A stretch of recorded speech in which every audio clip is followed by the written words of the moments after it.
எரிசக்தித்துறை மானிய கோரிக்கையின் போது வெளியிடப்பட்ட அறிவிப்புகளின் நிலை குறித்து அமைச்சர் தங்கம் தென்னரசு ஆலோசனை நடத்தினார்.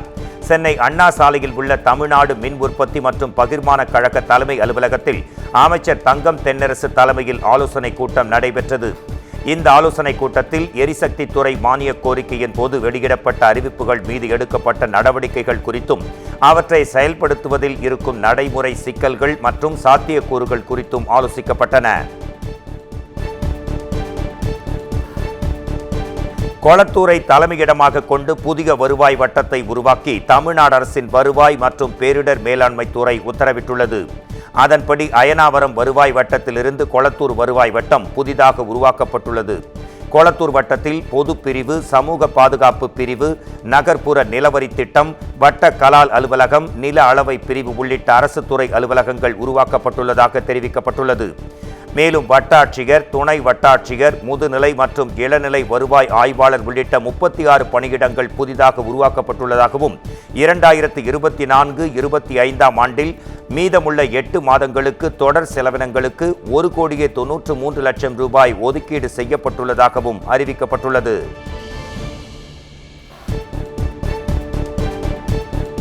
பத்தாம் வகுப்பு பொதுத் தேர்வு அசல் மதிப்பெண் சான்றிதழ் இன்று முதல் விநியோகம் செய்யப்படும் என அரசு தேர்வுகள் இயக்ககம் அறிவித்துள்ளது.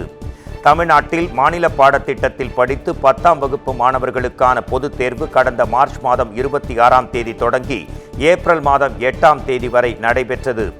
தேர்வு முடிவுகள் கடந்த மே மாதம் வெளியானதில் 91.55% மாணவர்கள் தேர்ச்சி பெற்றனர். இந்த நிலையில் 10ஆம் வகுப்பு பொதுத் தேர்வு எழுதிய அனைத்து மாணவர்களுக்கும் இன்று காலை 10 மணி முதல் அந்தந்த பள்ளி தலைமை ஆசிரியர்கள் மூலம் அசல் மதிப்பெண் சான்றிதழ்கள் விநியோகம் செய்யப்படும் என அரசு தேர்வுகள் இயக்ககம் அறிவித்துள்ளது. மேலும் தனித் தேர்வர்கள் தங்களின் மதிப்பெண் சான்றிதழ்களை தாங்கள் தேர்வு எழுதிய தேர்வு மையத்திலேயே பெற்றுக்கொள்ளலாம் என்றும் தெரிவிக்கப்பட்டுள்ளது. கன்னியாகுமரி மாவட்டம் உண்ணாமலைக்கடை அருகே அத்தி வட்டி தருவதாக கூறி பொதுமக்களிடம் பணத்தை பெற்று 30 கோடி ரூபாய் ஏமாற்றி 6 பேரில் 3 பேரை போலீசார் கைது செய்தனர். நட்டாலம் பகுதியைச் சேர்ந்த சுந்தரராஜன் மற்றும் அவரது மகன்கள், மருமகள் ஆகியோர் பொதுமக்களிடம் 10% வட்டி தருவதாக கூறி 30 கோடி ரூபாய் பணத்தை பெற்றுள்ளனர். அதைத் தொடர்ந்து மக்களுக்கு முதல் 1 வருடம் அதிக வட்டியை கொடுத்த நிலையில் திடீரென அனைவரும் தலைமறைவாகியுள்ளனர். இதுகுறித்து பாதிக்கப்பட்டவர்கள் அளித்த புகாரின் பேரில் நட்டாலம் பகுதியைச் சேர்ந்த சுந்தரராஜன், அரணீஸ் ராஜன் மற்றும் அனீஸ் ஆகியோரை பொருளாதார குற்றப்பிரிவு போலீசார் அதிரடியாக கைது செய்தனர். இதையடுத்து இந்த வழக்கு தொடர்பாக மேலும் 3 பேரை போலீசார் தீவிரமாக தேடி வருகின்றனர்.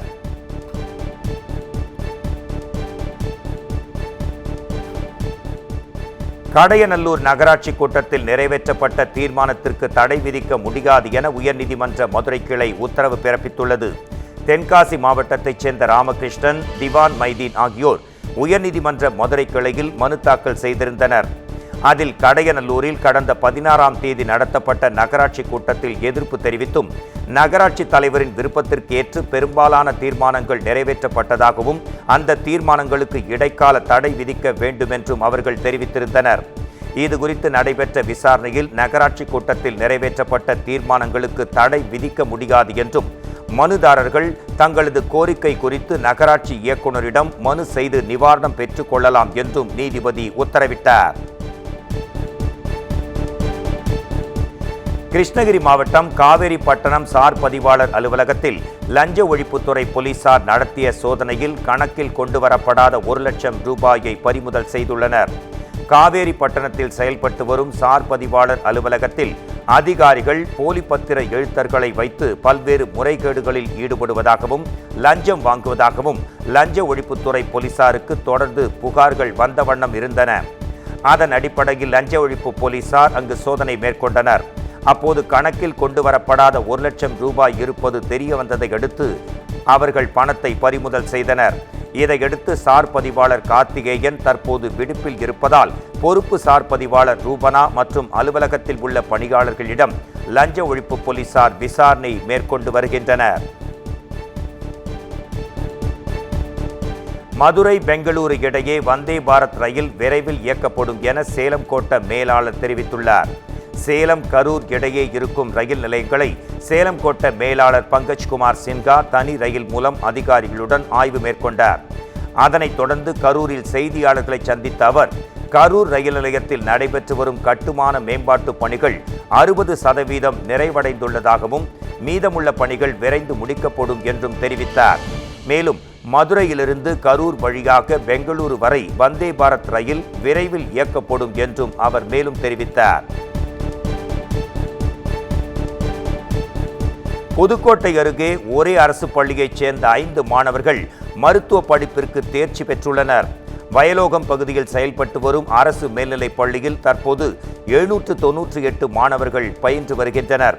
கடந்த 3 ஆண்டுகளில் இந்த பள்ளியில் படித்த சுதாகர், சுபாஸ்ரீ, ஆர்த்தி, ஜெயந்தி, கடல்வேந்தன் என 5 மாணவர்கள் இந்த ஆண்டு நடைபெற்ற நீட் தேர்வில் தேர்ச்சி பெற்று மருத்துவம் படிக்க தேர்வாகி இருக்கின்றனர்.